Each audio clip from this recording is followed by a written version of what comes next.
All right, in this video, I'll just be showing my code because there's a 7-minute time limit. So let's go. There's the main function, the main file, the function file, and the original text files, which are easy, medium, and hard. The other ones are created as the program goes, and there's no errors when it does so.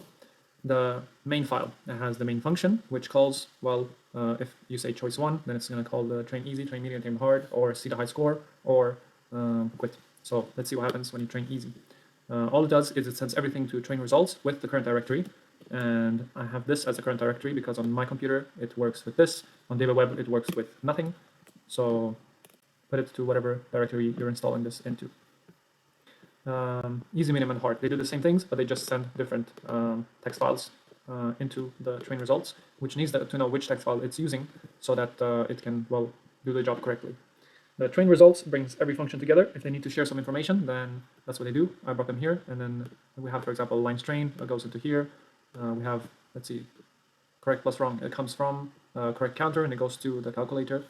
But let's go one thing at a time. So, well, we have the current directory, which I made recently, just to change the directory, so I don't have to change all the individual ones every time. Rows total counts how many rows there is. This is useful for when I make a for loop. Based on how many rows there is, so that I can read one row at a time. Train input. This starts the timer and ends the timer, since I've made the timer module and the words per minute groups and the other one.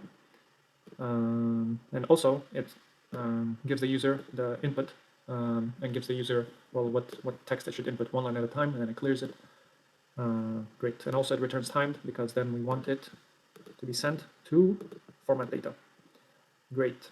Let's see. So let's go to equalizer. That's the first function, first part of the actual program. What it does is, if we choose the easy text, it's gonna make a train.txt. Whoops, I trained it with another thing. But if we just quickly go to main, we press play, and then I fear not the has kicks one, but the man who blah blah blah. Great. Wait. Okay. Let me say this.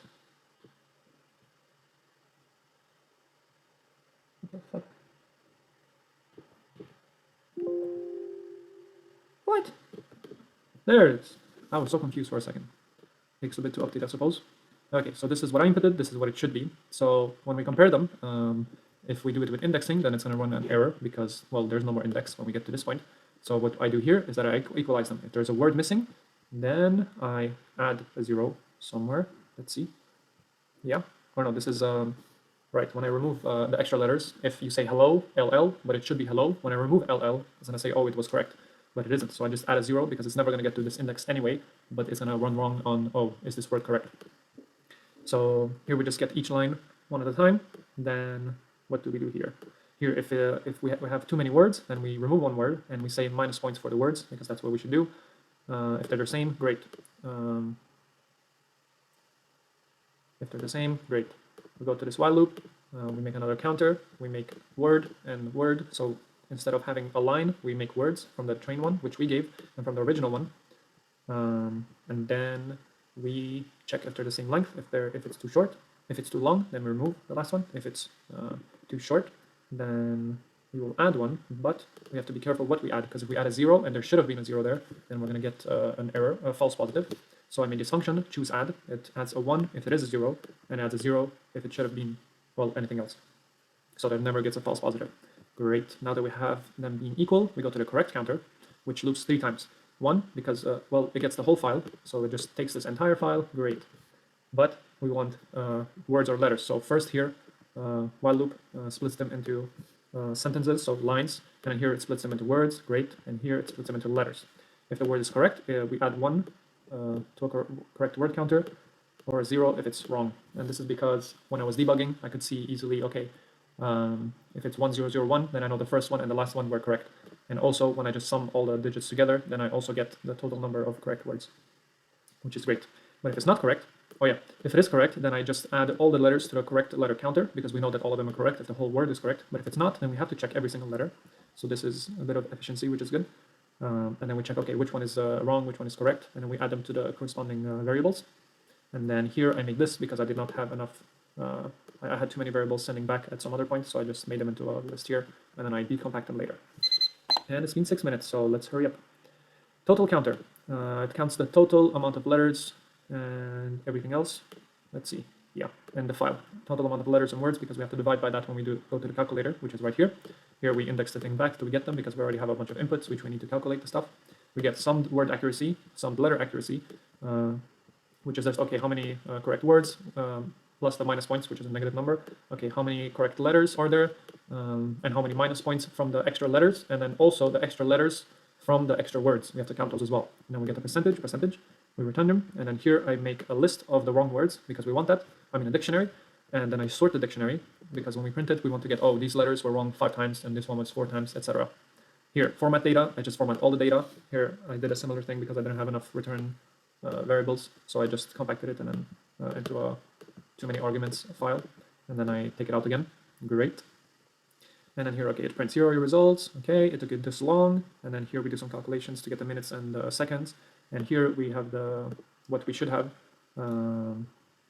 for, well, right. When we calculate the words per minute or the gross per minute, it has to be at least 1 minute, and it has to average to the nearest minute if it's above or less than 30 seconds. That's what it was. And then here animal is just, okay, net words per minute. If it's in between whatever, then it's going to be whatever animal, and it's going to print you type as fast as this animal. Great. And then if you want to input this to the high score, which gets sent to somewhere else so that it can get added to the high score. And speaking of high score, it's also sorted by easy, medium, and hard, and also how much difficulty, which is great. And I do that right here. First, I add them to the file, and I make them the same length because I want it to be nice, right, like this, so you can see easily which line is which. Then I take them out again. I made this thing to check which one is the highest number in percentage. So I make them listed. I make them sorted by percentage. And after I do that, I sort them by hard, medium, and easy. I do this by checking if the last letter is D, which is hard, D, medium, M, easy, Y. Great. And then I just write them on the high score text. Right, because I want to delete everything and then just add this. And then here, see high score. If there isn't a file, well, it's going to try this and see if it gets an error. If it does get an error, it's just going to say the high score doesn't exist. Okay, but if there is a file already, then it's just going to print the file, and that's it. So great. Thank you for today. Bye-bye.